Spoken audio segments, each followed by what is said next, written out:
Hello friends, welcome to Vadipatti அம்மா சமையல்.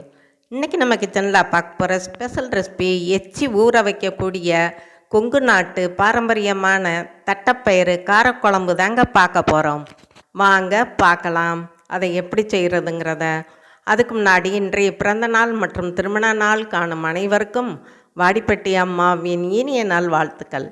Skip பண்ணாமல் பாருங்கள் ஃப்ரெண்ட்ஸ். பிடிச்சிருந்தா ஒரு லைக் ஒன்று போடுங்க. வாங்க இப்போ வீடியோக்குள்ளே போகலாம். இப்போ இதுக்கு என்னென்ன தேவைங்கிறத நான் எடுத்து வச்சுருக்கேன். தட்டைப்பயிரை ஃபஸ்ட்டு நம்ம ஊற போட்டுக்கலாம். ஒரு 2 மணி நேரம் ஊறுனா போதும். 1 மணி நேரம் ஊறினாலும் நம்ம குக்கரில் தானே போட போகிறோம். இப்போ அதை நல்லா கழுவிட்டு தண்ணி எடுத்துட்டு வேறு தண்ணி ஊற்றிக்கிடுவோம். இப்போ மூடி போட்டு வச்சுருவோம், அது ஊறட்டும். இப்போ ஒரு கடாயில் 2 ஸ்பூன் மல்லி விதை எடுத்துக்கலாம். கொத்தமல்லி எடுத்து லைட்டாக வறுத்துட்டு, மிளகு 1/4 டீஸ்பூன் அதையும் லைட்டாக வறுத்துக்கலாம். இப்போ ஜீரகம் அதுவும் 1/4 டீஸ்பூன், சோம்பு 1/4 டீஸ்பூன் போட்டுக்கலாம்.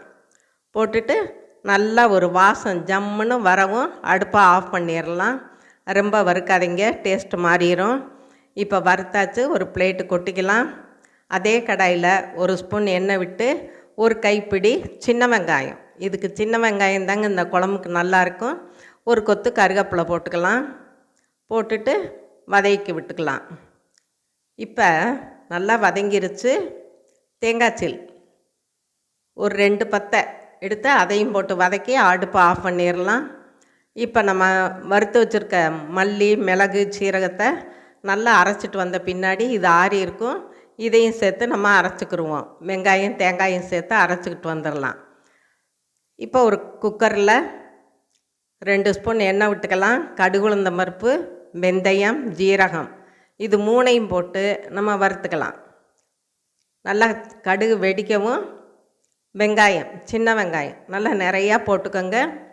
இந்த குழம்புக்கு சின்ன வெங்காயம் நிறைய சேர்க்கணும், அப்போ தான் நல்லாயிருக்கும். கொஞ்சம் கருவேப்பிலை, ஒரு 2-3 பச்சை மிளகாய் கீரி போட்டுக்கலாம் ஒரு ஃப்ளேவருக்காக. இப்போ தக்காளி, ஒரு தக்காளி போட்டிருக்கேன். ஏன்னா நம்ம புளியும் ஊற்றணும் இல்லையா. நீங்கள் குழம்புக்கு ஏற்ற மாதிரி நீங்கள் தக்காளி புளி எல்லாமே சேர்த்துக்கங்க. இப்போ முள்ளங்கி நறுக்கி வச்சுருக்கேன். கேரட் அதையும் சேர்த்துக்கலாம். உருளைக்கிழங்கு ரொம்ப நல்லாயிருக்குங்க. நீங்கள் உருளைக்கிழங்கு போட்டு சேர்த்து செஞ்சு பாருங்கள்.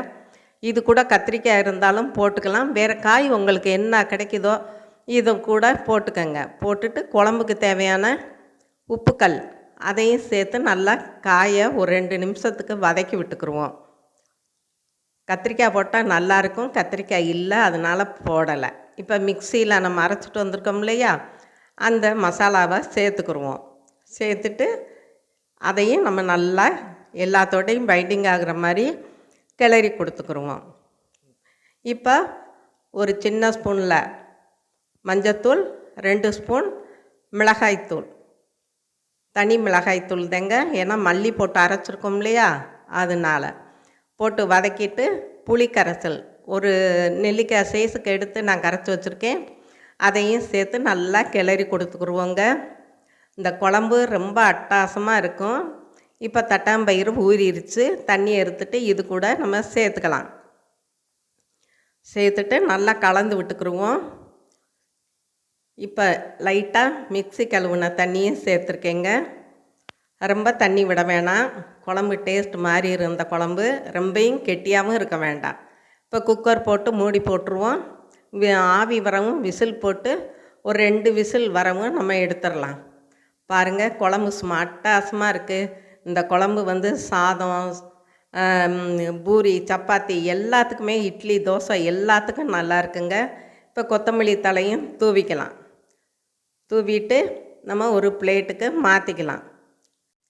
அவ்வளோதாங்க, நம்ம கொங்கு நாட்டு பாரம்பரியமான தட்டாம்பயிறு காரக்குழம்பு சும்மா ஜம்முன்னு ரெடி ஆயிடுச்சு. இதுவரை சப்ஸ்கிரைப் பண்ணாதவங்க சப்ஸ்கிரைப் பண்ணுங்கப்பா. ஆளுங்கிற பெல் பட்டனை தொடுங்க. லைக் பண்ணுங்கள், ஷேர் பண்ணுங்கள், கமெண்ட் பண்ணுங்கள். நீங்களும் உங்கள் வீட்டில் ட்ரை பண்ணுங்கள், சாப்பிடுங்க, சந்தோஷமாக இருங்க. நன்றி, வணக்கம்.